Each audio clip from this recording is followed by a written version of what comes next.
इंदौर शहर में पिछले दिनों एक बुजुर्ग महिला को डिजिटल अरेस्ट कर 1,60,00,000 रुपए की ठगी करने वाली दो आरोपी गुजरात और पंजाब से क्राइम ब्रांच द्वारा गिरफ्तार किए गए। पकड़े गए आरोपी सोशल मीडिया और डेटिंग एप्स के माध्यम से प्रोफाइल चेक कर 40 से 70 वर्ष के सिंगल महिलाओं और पुरुषों को टारगेट कर ठगी का शिकार बनाया करते थे। तो वहीं दरअसल इंदौर क्राइम ब्रांच द्वारा ऑनलाइन ठग गैंग के विरुद्ध कार्रवाई करते हुए स्पेशल टीम का गठन कर लगातार कार्रवाई की जा रही है, जहां पिछले दिनों एक बुजुर्ग महिला को डिजिटल अरेस्ट कर 1,60,00,000 रुपए की ठगी मामले में पुलिस ने गुजरात और पंजाब से दो आरोपियों को गिरफ्तार किया।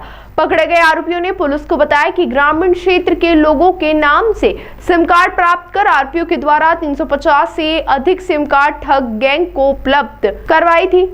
वहीं लासो देश से भी कई सिम कार्ड भेजे गए। सोशल मीडिया और डेटिंग एप्स के माध्यम से प्रोफाइल चेक कर 40 से 70 वर्ष की सिंगल महिलाओं और पुरुषों को टारगेट कर ठगी का शिकार बनाया करते थे। इंदौर में बुजुर्ग महिला को डिजिटल अरेस्ट के बाद एक ही प्रकरण में देश विदेश के कई कनेक्शन निकलकर सामने आ रहे हैं। बहरहाल बुजुर्ग महिला के साथ हुई ठगी में अब तक पुलिस ने 19 आरोपियों को गिरफ्तार कर चुकी है और आने वाले दिनों में एक बड़ी ठग गैंग का खुलासा होने की पुलिस द्वारा उम्मीद जताई जा रही है। यह आपकी जानकारी में होगा, ये पूर्व में एक डिजिटल अरेस्ट का मैटर हुआ था जिसमें एक महिला है वंदना गुप्ता, उनके साथ ये घटना हुई थी जिसमें उनको 4 दिन लगभग डिजिटली अरेस्ट किया गया था। ये 2024 में 11वें महीने में ये घटना हुई थी। उसके तत्काल बाद इसमें प्रकरण की गंभीरता को देखते हुए प्रकरण में कायमी की गई थी और इसके बाद में आरोपियों की युद्ध स्तर पर जानकारी ली गई थी। इसी जानकारी के तहत उस समय भी हमने आपको बताया था कि अभी प्रकरण में पूर्व में 17 आरोपी गिरफ्तार हो चुके हैं और उन आरोपियों के गिरफ्तारी के बाद से ये पता चला था कि इनका जो नेटवर्क है उसमें से ये नेटवर्क 3 पार्ट में होता है। पहला पार्ट ये होता है कि ये कोई टेलीफोन से बात करता है और इनको रिझाता है। दूसरे पार्ट में ये होता है कि फिर इनको अकाउंट नंबर चाहिए होता है जिसमें ये पैसे ट्रांसफ़र कराते हैं और तीसरे पार्ट में वो गैंग होती है जो अकाउंट नंबरों को उपलब्ध कराती है। तो कड़ी से कड़ी जुड़ने पर ये चीज़ सामने आई थी कि इसमें पूर्व में भी आपको बताया गया था कि एक लाओस एक कंट्री है जहाँ पे ये पूरा गैंग ऑपरेट हो रहा था और अब वहीं पे काम करने वाले 2 लड़के जिनका नाम है सौरभ सिंह वापी गुजरात और एक पतरस कुमार उर्फ कैलिस, ये फिरोजपुर सिटी पंजाब का रहने वाला है।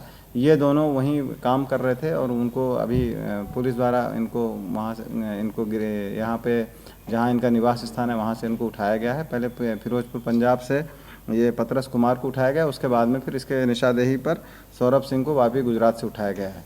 इन लोगों से अभी प्रारंभिक पूछताछ की जा रही है। इसमें जानकारी ये आई है कि इन लोगों को वहाँ पे बाकायदा लाओस में एक कोई चाइनीज़ गैंग थी, वो कई लोगों को यहाँ हिंदुस्तान में अकाउंट देने के नाम पे इनसे पैसे लेकर के इनको पैसे का लालच दे करके उनके अकाउंट लिए जाते थे, प्लस इनसे सिमें ली जाती थी। ये दोनों जो आरोपी हैं इन लोगों ने बाकायदा ये वहाँ लाओस में जा कर के और 1.5-2 महीने लगातार इन्होंने ट्रेनिंग करी है कि किस तरीके से इनको मुख्य रूप से टास्क ये दिया गया था कि आप इसमें 45 साल से 60 साल के युवाओं को ढूंढिए और ऐसे लोगों को चिन्हित करिए। ये इसके लिए फेसबुक को इन्होंने माध्यम बनाया था और उस फेसबुक के माध्यम से ये उनको चिन्हित करते थे जो परित्यक्ता महिला हैं या जो थोड़े अलग थलग रहते हैं, उनको ढूंढने का इनको टास्क दिया गया था।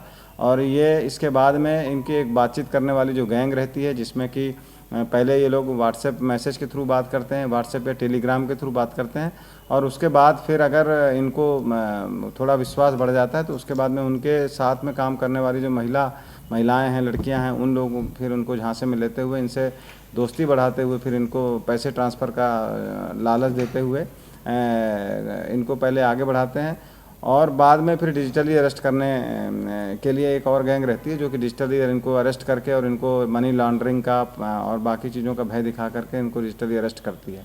तो इस तरीके से डेटा कलेक्शन करते हुए और फिर इनके पूरी जानकारी लेने के बाद इनको फ़ोन के द्वारा इनको डिजिटली अरेस्ट किया जाता है। इनसे अभी प्रारंभिक पूछताछ में ये भी पता चला है कि इन्होंने ये जो दोनों आरोपी हैं इन लोगों ने करीब 350 सिमें यहाँ से ले जा कर के उनको दी है गैंग को और लेकिन उसमें से चूँकि 120 सिम ही इसमें ऑपरेट हुई तो हर सिम के इनको $20 पर सिम इनको मिल रहा था।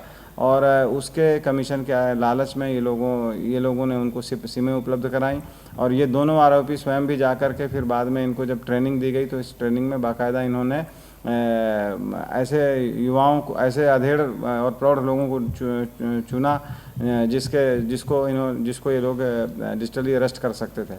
तो इस तरह से ये काम इनके द्वारा किया जा रहा था। इस पूरे प्रकरण में अभी और भी लोग इन्वॉल्व हैं, जिन लोगों ने इनको दोनों को बुला करके और वहाँ पर लाओस ले गए, वो भी अभी उस संबंध में इनसे जानकारी अभी ली जा रही है। और अभी इनके साथ और कौन कौन इस तरह के डिजिटली अरेस्ट मैटर पे शामिल हैं, इन संबंध में भी जानकारी ली जा रही है। वो चाइनीज़ लोग कौन कौन थे उनके बारे में भी जानकारी ली जा रही है। इसको जब यहाँ से ले गया था तो इनके नाम भी वहाँ बदल दिए गए थे।